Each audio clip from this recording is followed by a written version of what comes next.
Which one? What I didn't want, there are some safe houses. One safe house is in Westlands by Nice. Another one is in Wiki. Another one is in Lavington. And there's a commercial building in town. I didn't want to mention it because it's a commercial building and it would ruin their businesses. But it's for you guys to do your investigations. But even Justin Muturi, when his son was abducted, Kindiki was taking me in circles. Kome was taking me in circles. Nurudin was taking me into circles. Amin was taking me in circles. He complained to me the president was out of town. I called all these people, they were also taking me into circles. Okay. And we did agree with him, he faces the president. And he faces the president, and he has the president. If somebody disappears in Kenya in police hands, you go to court and file what you call a habeas corpus. A habeas corpus is filed against the Attorney General to produce that person in court, dead or alive. So Muturi asked me, since I am the father of this young boy, I'm supposed to file a habeas corpus against the Attorney General. I'm the Attorney General. What happens? So I advised him to go and face the president. He faced the president. Yeah. The president called Nurdin Haji. The man was released. So it is clear who abducts people. The president knew who abducts people because he knew who to call. Whoever was called released the young man. So what other explanation do you want about it? Fair point. Yeah. As we finalize, I'm still getting questions, and there are quite a couple about you making claims during your engagements with people, with members of the Fourth Estate. Why should Kenyans trust you now? Yet you didn't speak sooner. At times, people point towards the 2023 protests where, is it up to 30 lives were lost, and you put the blame squarely on Raila Odinga then. This time around, that is the information that I had. You know, my brother, for you to make an informed decision, yes, you need to sample, you need to experience, The first year in government, I trusted President William Ruto. When he told me the housing program is a good thing, I believed him. Until later on, I realized it's a business enterprise for creating opportunity for people in government to sell cement, to sell steel and mabati as proxies to companies that provide these things. And I disagreed with it because I did not have that prior information. E-Citizen, when we were onboarding those services, I believed it's a way of enhancing revenue collection. Only later to know that people in government had acquired E-Citizen. Okay. So people cannot say I did not speak then. But the minute I realized there's a problem, the first 1 year I played along because I was persuaded. President William is very persuasive. Until now, because I'm fairly also intelligent, started putting 2 and 2 together to realize that this government is a commercial enterprise. So did you realize in the first year that there were a couple of issues? Still kept quiet? Later on along the way, but I kept on asking him so that we can remedy. I also did not want to rock government. I'm a responsible leader. I kept on persuading him, let's do the right thing. Let us not overtax people. Let us not force people to do housing they don't want. I tried to persuade him. But in the second year, I started now telling him no. And we started disagreeing, and I would say go to cabinet, finance bill, I would oppose in cabinet. Demolitions and evictions, I would oppose. But the first year I tried to persuade him because I didn't want to rock the government. I wanted to be a loyal deputy. I wanted to be supportive.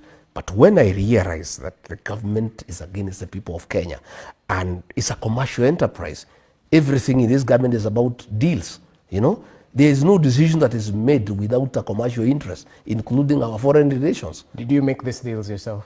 I made no deal. I like somebody to say, regarding Gachagua did this one deal. Are you a bitter man?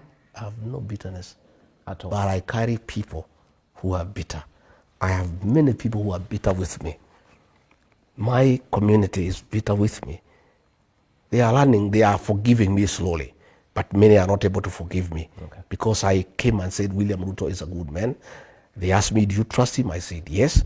Have you made sure our interests are taken care of? I cheated them, yes. because I believed him, I trusted him. When I went later to tell them I had nothing written, they blame me up to today. So I'm a leader of a very bitter people. But myself, I have no bitterness. I'm an easy guy. You can see I look happy. I sleep well. I am more easy. I have time for my family. I have time for friends. I also have time to listen to the people of Kenya. All right. And I am also a very hopeful man. I'm sure, God is with us. And in the fullness of time, I'll be vindicated. And for my people from home, from my region whom I wronged, I'll do everything possible to fix the wrong, so that I also, persuade you that I was conned like you are conned, I was deceived like you are deceived, and I'll have the opportunity to right the wrongs that I did. Okay. I will be more careful. I will be more thorough. I will be more consultative. I will not assume anything. I will treat everybody as a suspect until proved otherwise, so that we don't make wrong decisions that can put our country where we are. Well noted. As we finalize, speak to the nation, those who are yearning for solutions due to the predicaments they're facing in the Kenya Kwanza government. Equally, your political path, speak to that. I would like to tell the people of Kenya that Kenya is a beautiful country with good people who are very hardworking, very industrious, very enterprising. The problem of Kenya is one of leadership. There is a book I read sometimes back called The Problem with Nigeria. And it says Nigeria, there is no problem with Nigerian air, soil, the people. The problem is leadership. The problem that we have in Kenya is one of leadership. And the first solution to all the problems that bedevil our motherland is to fix the leadership, is to get the right leadership. People who are patriotic, people who put national interests above their personal interest, people who listen to the people of Kenya and not abuse them. Because it is very bad to abuse people and insult people when they tell you the way they want to be governed, because people must be allowed to see the way they want to be governed. Because at the end of it all, the sovereignty of this republic rests with the people. So the first thing we must do is fix the leadership. Once we fix the leadership, the other things will follow. I am very hopeful that the people of this country at the right time will fix the leadership, and from there things will get better. I want to say my people who think the way I do,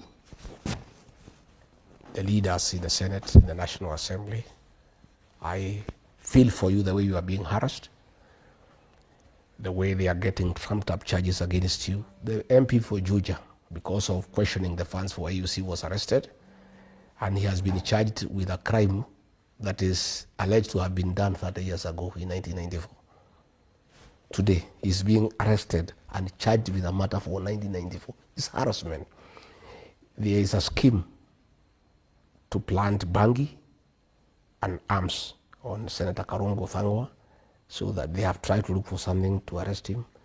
They want to plant bangi so that they can arrest him.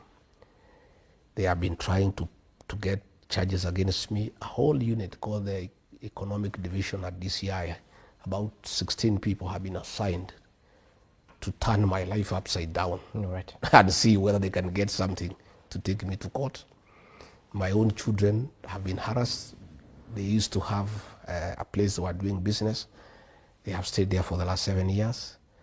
The person who had listed them, the office was called and threatened that you must cancel the lease and throw them out. They were thrown out at night by policemen, and they came here crying. I said, it's okay. Your father has taken a certain decision. He's your father, so you must suffer the consequences. So I asked my children just to take it easy. These things will go. No situation is permanent. I must say that I'm embarrassed that President William Ruto had promised that he will never use the criminal justice system to settle political scores. He has even perfected it more than the fourth administration. You know, people are being harassed. Our friends are being followed everywhere. They are being threatened by KRA. They are being threatened by asset recovery. It's very unfortunate, but it's okay. There is nothing we can do. Time is healing, and time has a way of sorting out these things. So I want to tell the people of Kenya to know that regarding Gachagua, with other leaders who are patriotic, I will do everything possible in their limited means to make sure we fix the governance in this country and accord the people of Kenya an opportunity to fix what is wrong. And I am very hopeful that there will be new leadership when the elections are called, and with leaders who put the interests of this country first, and then we can fix the economy and we can fix all the other things that go with it, the health system, and mostly important, restore the dignity of the pay slip. That's a commitment I want to give to the middle class. All the people who have pay slips, we are committed, we'll work for you. You will suffer for the next 2 years. Muvumilie tu, because there is nothing we can do now, because Parliament has been captured, so it cannot help you. Opposition has been captured, it cannot help you. It's only the Kenyans who can help themselves. So I want to appeal to our young people, the Gen Zs and the millennials. You have a date with the destiny. You've done very well so far online, using your smartphone to bring awareness to the Kenyan people.